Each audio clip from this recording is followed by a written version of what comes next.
Assalamualaikum warahmatullahi wabarakatuh. Hai teman-teman, di video kali ini kita akan membahas tentang soal bimbing konseling beserta pembahasannya. Mari kita belajar. Kita masuk soal nomor 1 ya Bapak Ibu. Guru bimbingan dan konseling menyampaikan topik materi tentang landasan etik dan kehidupan religius di kelas 10. Teknik yang tepat layanan bimbingan klasikal adalah A. Self-regulation learning. B. Classroom meeting model. C. Problem solving. D. Moral dilemma. Kira-kira jawaban untuk soal nomor 1 ini apa Bapak Ibu?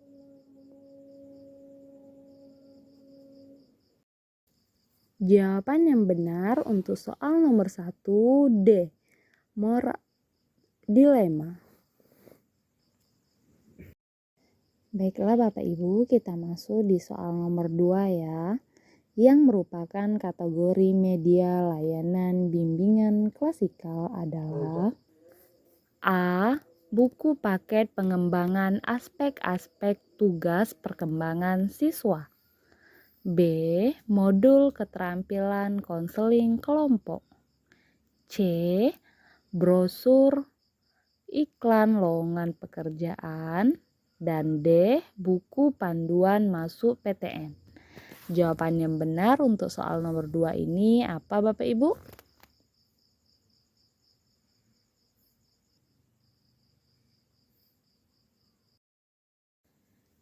Jawaban yang benar untuk soal nomor 2 A.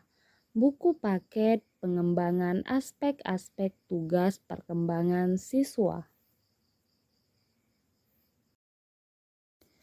Kita masuk soal nomor 3.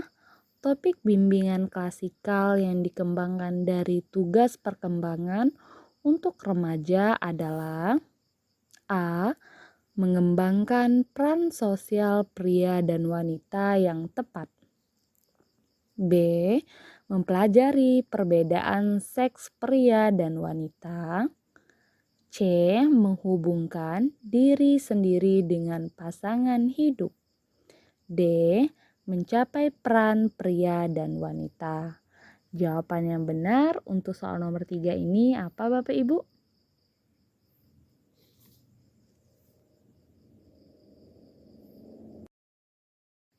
Jawaban yang benar untuk soal nomor 3 A. Pengembangan peran sosial pria dan wanita yang tepat.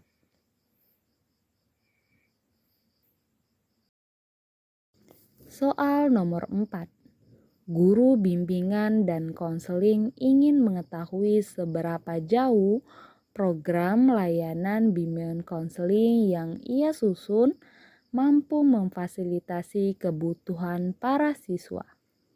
Merupakan salah satu tujuan dari A. Pengembangan program berdasar analisis terhadap tugas perkembangan siswa. B. Penelitian tindakan bimbingan dan konseling. C. Evaluasi program bimbingan dan konseling. D. Analisis kebutuhan dari para siswa. Jawaban yang benar untuk soal nomor 4 ini apa Bapak Ibu?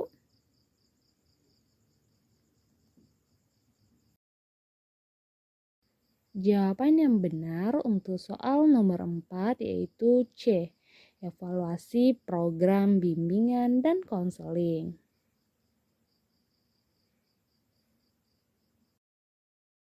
Soal nomor 5. Teknik bimbingan yang dilakukan dengan cara memerankan tokoh-tokoh tertentu seperti dalam drama konteksnya tidak keluar dari topik. Yang dibahas adalah A. Role model. B. Role playing. C. Simulasi. D. Games.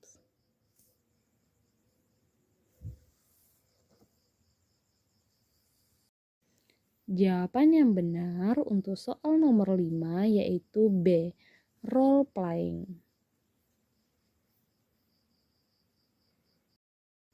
Soal nomor 6. Salah satu kekuatan konseling kelompok adalah adanya kelompok dinamika, B, konselor sebagai leader, C, munculnya empati pada anggota kelompok, D, tanggung jawab leader dapat dilimpahkan pada anggota kelompok.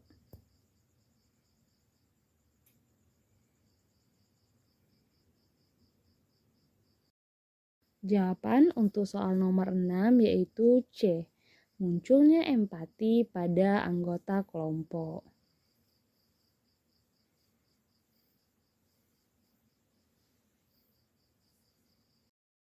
Soal nomor 7, terdapat data prestasi belajar intelijensi, bakat, minat, latar kehidupan keluarga, cita-cita, keputusan yang tepat dalam memperhatikan data tersebut adalah A. Data hasil tes lebih akurat daripada data dari sumber lainnya. B. Data bisa diinterpretasi menurut kemauan konselor. C. Data memiliki kedudukan yang sama dan harus diperlakukan sama pula. D. Data menjadi bermakna bila diinterpretasikan menurut kebutuhan yang bersangkutan.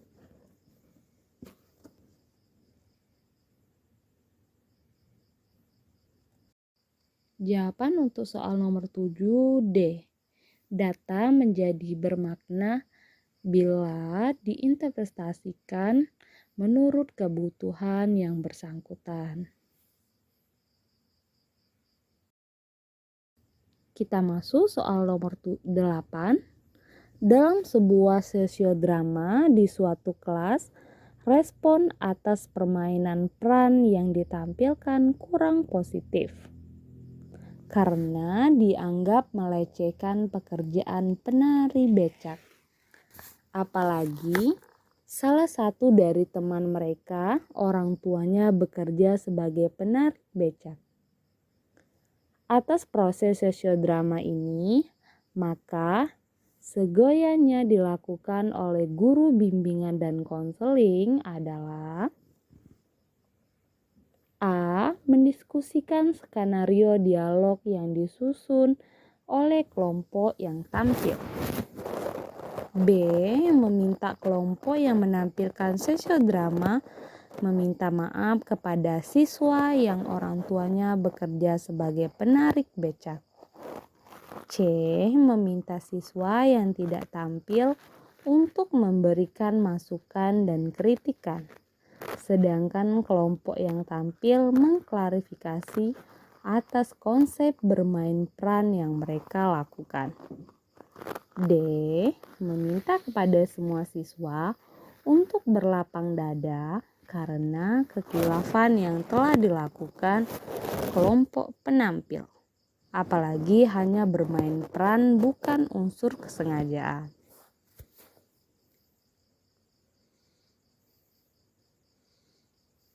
Jawaban nomor 8 C. Meminta siswa yang tidak tampil untuk memberikan masukan dan kritikan, sedangkan kelompok yang tampil mengklarifikasi atas konsep bermain peran yang mereka lakukan. Kita masuk soal nomor 9 Bapak Ibu.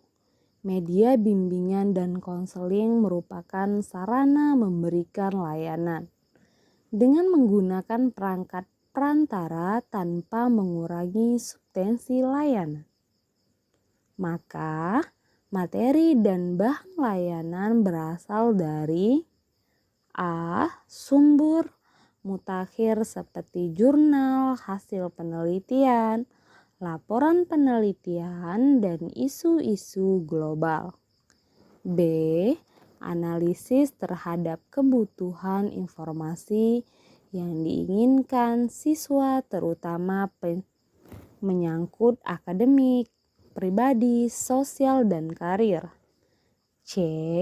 Review terhadap hasil penelitian yang menurut pihak sekolah sesuai dengan visi dan misi sekolah sebagai rekomendasi penting dalam meningkatkan prestasi siswa.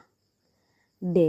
Semua materi yang bersumber dari internet menjadi referensi utama dalam pengembangan materi untuk disiapkan.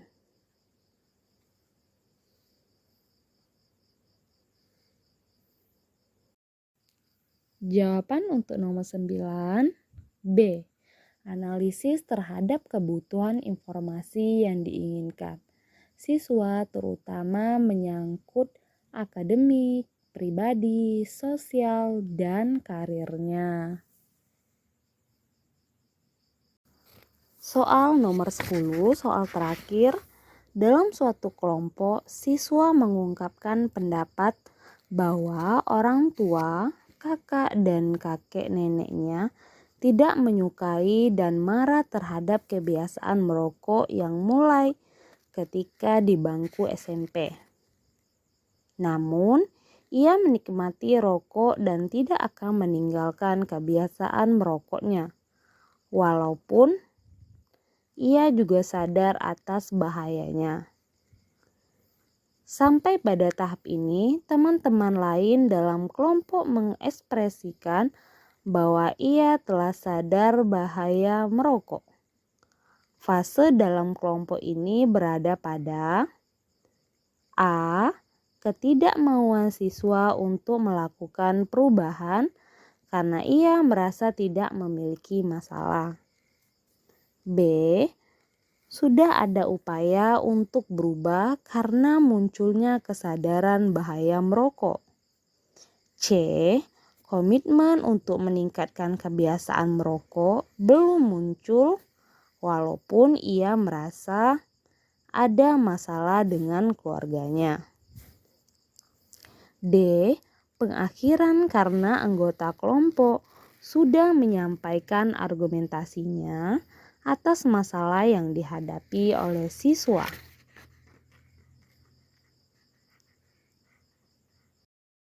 Jawaban untuk soal terakhir kita Bapak Ibu B. Sudah ada upaya untuk berubah karena munculnya kesadaran bahaya akan merokok. Baiklah Bapak Ibu, kita sudah hampir di penghujung video. Terima kasih sudah menonton. Jangan lupa subscribe and follow Ozrama Fitri biar saya semakin semangat untuk membuat videonya. Bye-bye. Assalamualaikum.